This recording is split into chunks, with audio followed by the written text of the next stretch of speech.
There were some headlines over the weekend that seem to suggest you no longer identify as being Nigerian. Of course, you were born in this country, spent your childhood in Nigeria. Were those headlines accurately reflecting what you were saying? What's your sort of status in terms of how you identify British, Nigerian, all the rest of it? Well, I think that the BBC certainly wrote that headline. It wasn't quite what I said, but it is true. My main identity is as British. That is what I see myself as. Nigeria is a nationality. It's not an ethnicity. There's no such language as Nigerian. There are lots of different ethnic groups there.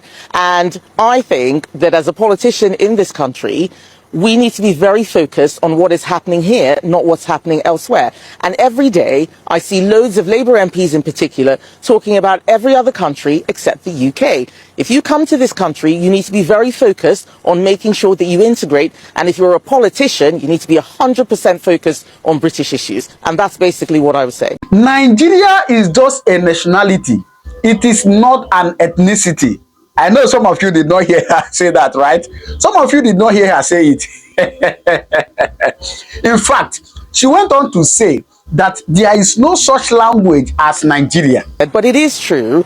My main identity is as British. That is what I see myself as. Nigeria is a nationality. It's not an ethnicity. There's no such language as Nigerian. There are lots of different ethnic groups there.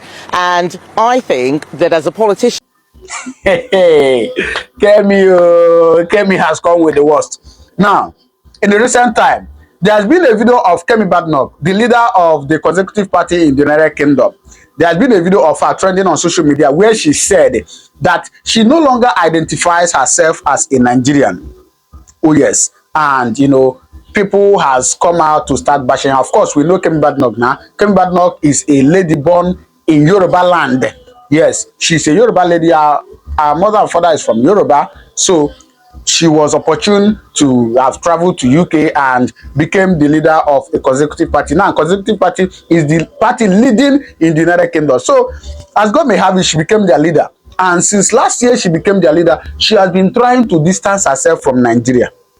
And in this recent time, she went on a podcast and she said that she has not renewed her Nigerian passport for the past 20 years. In fact, she no longer identifies. She no one become a Nigeria. There's nothing concern Nigeria again. Oh yes. And after saying this, some Nigerians has come on social media to start bashing her, saying, Kemi, do you know what you are doing? Do you know this? Do you know that? In fact, some people have been insulting her. But then I want to ask those people insulting her a question. Oh yes. You, if you are in her shoes, would you want to identify with a good country or would you want to identify as somebody from a bad country? Which one will you want to identify? Or maybe I should ask the question like this. If you are from a town that they say that people from this town are criminals, people from this town are kidnappers, and you are from that town and you know that you are not a kidnapper, you are not a criminal, would you want to identify yourself as somebody from that town? Or maybe I should ask the question in a very clear way. Let me use Obosi now as an example. Please, my fans or my people, if you are from Obosi, please, I'm just making an example, please. If you are from Obosi now, Obosi in Anambra State, and they say, oh, people from Obosi are kidnappers, people from Obosi are armed robbers, people from Obosi are, you know, they commit all sort of crime, they are witch and wizard, and you are from Obosi, and you know you are none of this, you are not a kidnapper, you are not a killer, will you be boldly to come out in the public and say that you are from Obosi? Will you? If they ask you where you are from, you will probably say you are from Onitsha. Oh yes, so that is exactly what is playing out here. Nigeria has been known worldwide as a country that is full of, you know, criminal activities, full of corrupt leaders, full of, like, name anything bad, you will hear it as people, I mean, you will hear it that it is happening in Nigeria. So you want this lady now that has become a political leader, you want her to come and start identifying. So now she's a political leader, she'll come out in front of the other consecutive members in UK and say, oh, I'm a Nigerian, oh, I'm a Nigerian. And when these people go back to research and know what is happening in Nigeria, they will be hearing of kidnap, criminal, bad leaders, and you want her to, you know, be bold about that. Is that what you're telling me? Come on. Come on. In fact, for me, I give kudos to this girl. Oh yes, for those of, I give kudos to this lady, honestly speaking. Those of us trying to leave Nigeria, tell me, so if you probably get to America or get to Canada or get wherever you are going, so you will go there and start boasting, oh, you're in Nigeria, you're in Nigeria, you're in Nigeria, why don't you stay back in Nigeria? So please, I don't really see any fault in what this lady has done. That is my own opinion. You may see something wrong with it, but as a political leader she is, she need to set her record straight. So, and of course, she has not denied her people or her parents. She kept saying that she is a Yoruba lady. I posted a video here a couple of months ago where she said it, that she identified herself as a Yoruba lady, but not as a Nigerian. Oh yeah, so she has said it. Thank God I said it so that you people will know that she's not saying that she's not a Yoruba lady. She said that she is a Yoruba lady, but not a Nigerian. Now, I'm going to allow you to watch the analysis they gave on Arise TV about this. You know, of course, they will say whatever they like, but the truth remains that nobody will want to identify with with a country that has bad name. Over the world, other countries see Nigeria as country that corruption, criminality, bad leader, everything. So nobody wants to identify him or herself as somebody from this country. So please, I'm going to allow you to watch the analysis they gave on Channels Television about this. And then after this, you do well to drop your comment on the comment section what you think. Do you think that she's right? Or do you think that she's wrong? Please do well to drop your own comment, all right? But for now, watch this. I went to a secondary school. It was called a federal government girls' school in a place called Shagamu. And that was like being in prison. When I tell the stories about using a machete and having, because there are no lawnmowers, that's the place that I'm talking about, having to fetch buckets of water. And that was the first time that I was away from home, away from my family. And I wasn't just looking at... This is a boarding school? Yes, it's a federal boarding school. And it was very... You shared a dormitory with other girls? We're about 150, I think, 20 to 30 in a room, and there were 6 rooms. And so the machete is for cutting the grass. Yes, cutting the grass. Explain why were you cutting the grass? Well, because who else is going to cut the grass? It's just, it's the grass grows and you have exactly. They're not, this is a federal school where this is the old grammar school system sort of fading out, and everyone who passed an exam and got a certain score got to go to a federal school, and this was more socialism. So they sprinkled people around. They didn't want one school getting all the best results. They would mix people about. So you could end up getting sent thousands of miles away to a boarding school, at the extreme end of the country.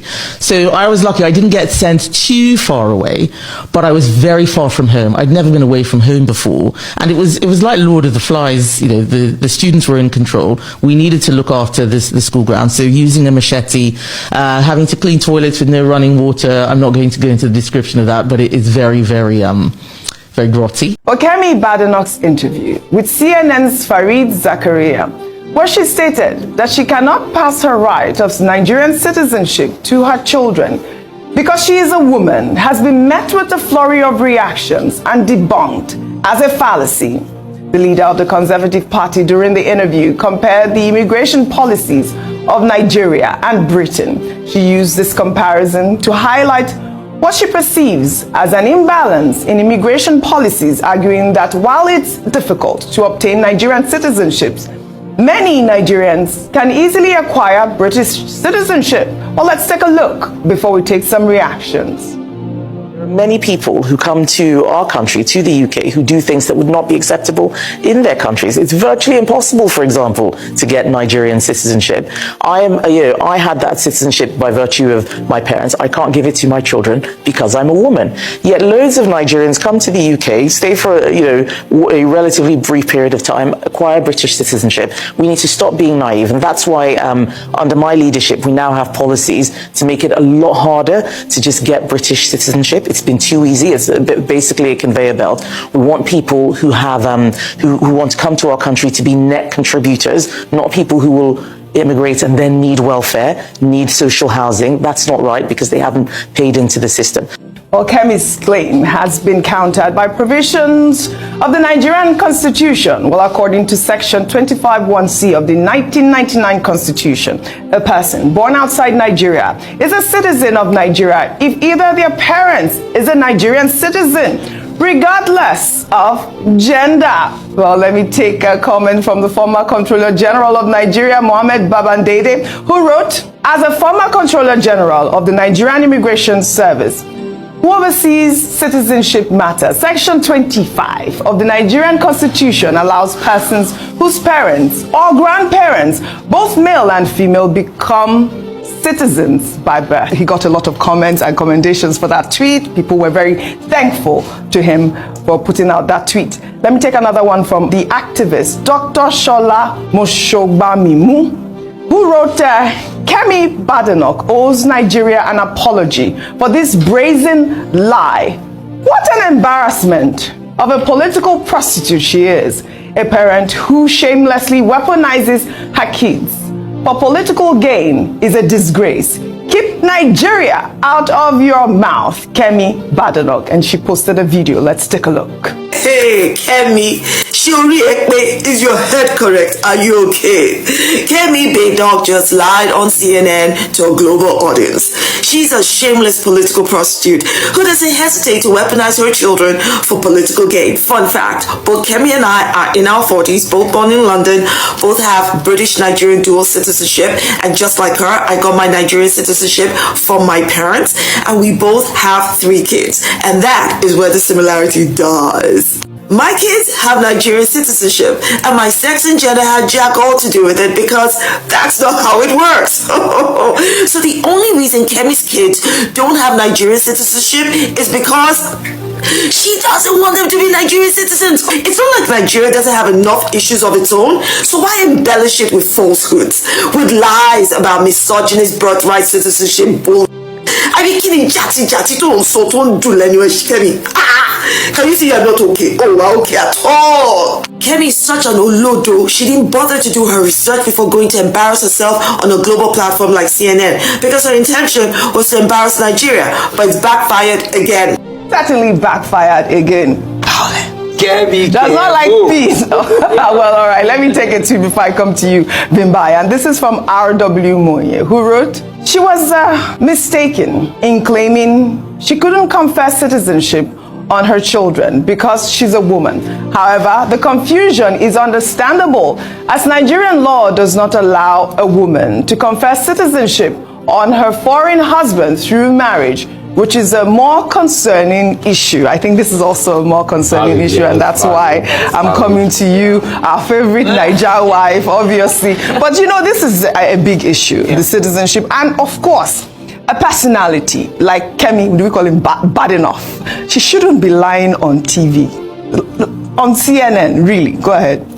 Yeah, I mean, gosh, there's so many things there. First of all, I don't know how I became the resident expert on Nigerian immigration. But because obviously because I've been through the process. And you're going through that process, and it would be nice to cracking it as a joke. No, I'm cracking it as a joke. Yeah. But so, you know, I love philosophy. And when I look at Kemi Badenoch, I always think about Frantz Fanon. Yeah. Frantz Fanon is the philosopher psychiatrist who said that colonialism is a project that when it reaches its peak, and when we can say colonialism was a successful, in his book called Black Skin, White Mouse, but he had several philosophical writings and expressions, and he just said that when colonialism reaches its peak of success, black people will look down on their own, and for them that is the model that they say once we are able to be condescending towards our own and our own heritage, then that is the success of that project. And you see somebody like Kemi Badenoch and you're like, that seems to be the success of that project.